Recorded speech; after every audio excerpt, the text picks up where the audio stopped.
बहुत तेज ना बोल करके बहुत सीरियसली खबर आपको सुनाना चाहता हूं। गुजरात के अंदर चुनाव हुआ और भारतीय जनता पार्टी की ऐसी जीत आपके सामने रखी गई है जिसका रिकॉर्ड बन गया है और पुराना रिकॉर्ड टूट गया है। और मोदी जी जाहिर सी बात है, अगर खुद अगुवाई कर रहे हो किसी इलेक्शन की तो उसमें ऐसे ही रिजल्ट आने चाहिए। यह बात दीगर है कि जब मोदी जी खुद उप मुख्यमंत्री बने थे तो 127 सीट आई थी जब खुद लड़ा था इलेक्शन और चीफ मिनिस्टर बने थे, लेकिन अब प्रधानमंत्री बनते हुए गुजरात को कैसा रण बना दिया गया था कि देश को लग रहा था कि गुजरात देखने वाली चीज होगी। हालांकि इलेक्शन होने चाहिए, फेयर होने चाहिए। एक ऐसा सिनेरियो बना दिया गया है दर्शकों कि अगर हारने वाला कैंडिडेट या हारने वाली पार्टी अगर कोई सवाल उठाती है, वो वैलिड है या नहीं वो बात अलग है, लेकिन उस सवाल पर ही सबसे पहले प्रश्न चिन्ह ये लगा दिया जाता है कि ये हार गए हैं और इसी तरह का इल्जाम लगाएंगे। आपने वो सुना है कि खिस्सियानी बिल्ली खंबा नोचे, लेकिन क्या ऐसा नहीं हो सकता कि हारने वाला कैंडिडेट, हारने वाली पार्टी अगर कोई बात उठाती हो तो उसमें सच्चाई हो? दिव्य भास्कर बहुत बड़ा अखबार जिसने कोविड के समय गुजरात के अंदर हुई मौतों की पोल खोल दी थी। मैं आपको बताना चाहता यह हूं कि गुजरात के अंदर कुछ सीटों पर वोट जो है ईवीएम के 5 बजे के बाद डले, ऐसा आरोप लगाया गया है। उसने अखबार ने छापा और कांग्रेस आई के कैंडिडेट ने चुनाव आयोग से सीसीटीवी की मांग भी कर डाली। ये दोनों सवाल मैं आपको सामने रखने जा रहा हूं, लेकिन उससे पहले मैं दिव्य भास्कर के बारे में बताना चाहता यह हूं दर्शकों कि जब मौतों का आंकड़ा WHO ने क्या दिया था और भारत ने क्या दिया था इस बात को छोड़ दीजिए, लेकिन जब वहां गुजरात के अंदर मौतों पर मौतों के अंबार लगे हुए थे तो वहां की नगर निगम की दिव्य भास्कर ने रिपोर्ट निकाल करके बताया था कि मृत्यु प्रमाण पत्र के लिए जितने आवेदन आए हैं इससे पहले इतिहास में नहीं आए। और जो वहां का लोकल सीएमओ थे, जो स्वास्थ्य अधिकारी थे, उन्होंने जो मौतों का आंकड़ा दिया था उस प्रमाण पत्र के मुकाबले बहुत कम था। रवीश कुमार ने आपको रिपोर्ट बताई थी और दिव्य भास्कर की उस समय बहुत तारीफ हुई थी। वो अखबार क्या लिखता है उसी से शुरुआत करता हूं। अवस्थी संजीव हैं, उन्होंने इस अखबार को गुजराती में है, उन्होंने हिंदी में लिखा, लेकिन मैं आपको गुजराती का वो सीन भी दिखाऊंगा अखबार का और पढ़कर भी बताऊंगा। लिखा है कि यह दिव्य भास्कर की रिपोर्ट है जिसमें बताया गया कि बड़ौदा में बीजेपी के लिए मुश्किल बैठकों पर शाम 5 बजे के बाद वोटिंग में अपर सर्किट लगी। अपर सर्किट का मतलब दर्शकों यह बताना चाहते हैं कि 5 बजे के बाद वोट ईवीएम बंद हो गई, सील लग गई, उसके बाद जो वोट निकली 30,000, 25,000, 37,000 इतनी ज्यादा वोट निकली हैं। वो भी स्क्रीनशॉट दिखाऊंगा मैं आपको। पादरा में 35,700, अकोटा में 28,573 वोट ज्यादा मिले। कांग्रेस के प्रत्याशी ने बूथ के सीसीटीवी फुटेज मांगे, उसका अधिकार है। कहा गया था कि सीसीटीवी से निगरानी होगी, तो चुनाव आयोग अगर रामपुर से थोड़ा सा फारिग हो गया हो तो बता दें इन लोगों की बात भी कि भाई आप सीसीटीवी मांग रहे हैं, ये देखिए सीसीटीवी। आप सबसे पहले वो देखें, ये दिव्य भास्कर का स्क्रीनशॉट आपको मैं दिखा रहा हूं दर्शकों। इसके अंदर वही लिखा है जो मैंने कहा कि अपर सब सर्किट पादराना और 35,700, 28,573।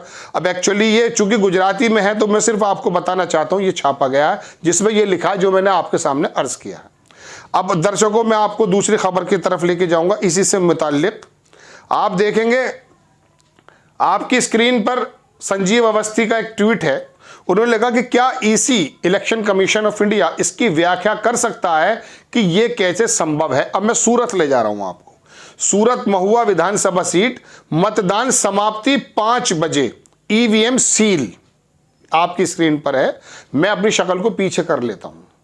बूथ अधिकारी ने नोट किया, ठीक है जनाब।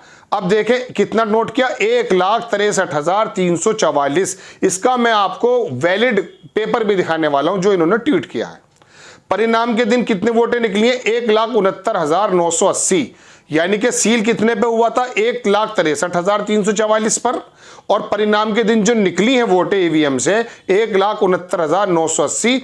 इसके अंदर 6,636 परिवर्तन एक विधानसभा में। इसी तरह गुजरात में कुल मिलाकर इस तरह का कुल लगभग 16.5% अतिरिक्त वोट, 16.5% वोट जो है गुजरात के अंदर, इनका दावा है कि वो ज्यादा हुआ है। अब आप देखेंगे दर्शकों, ये पहली स्क्रीन में आपको दिखाता हूं ईवीएम की।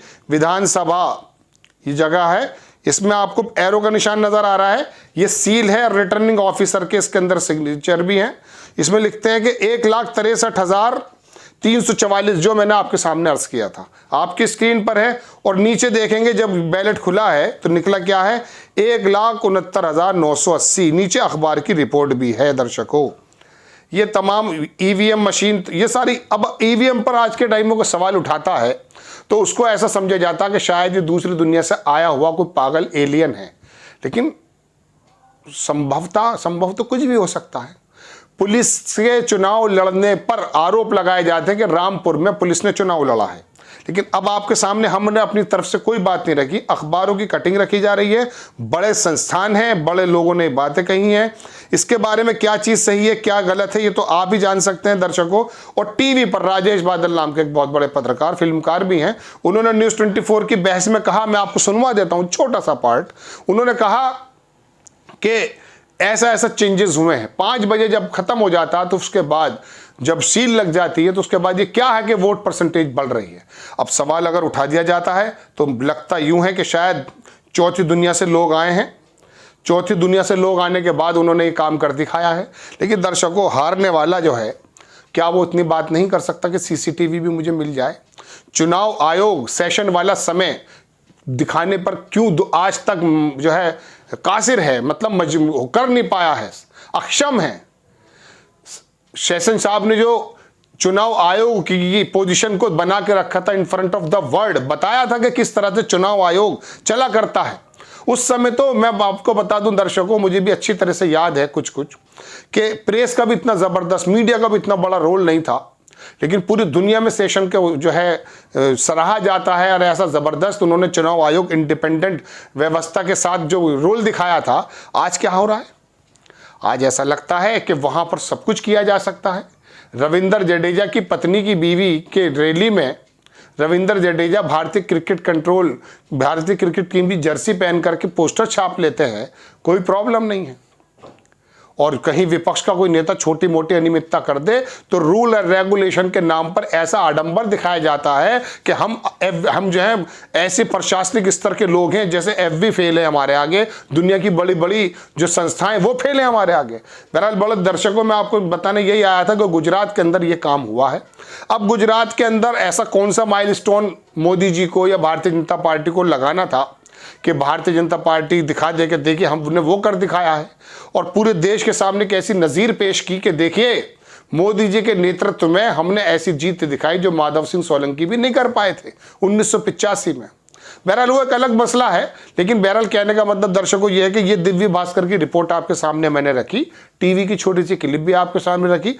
विवेक आपका है, आप सोचिए कि किस तरह की अनियमितताएं सामने हैं, तो क्या सवाल उठाना जायज़ है या नहीं। आपको खबर कैसी लगी अपनी राय कमेंट्स बॉक्स में जरूर दीजिए, चैनल को सब्सक्राइब कीजिए, शेयर कीजिए। नेक्स्ट टाइम किसी खबर के साथ आता हूं। जय हिंद।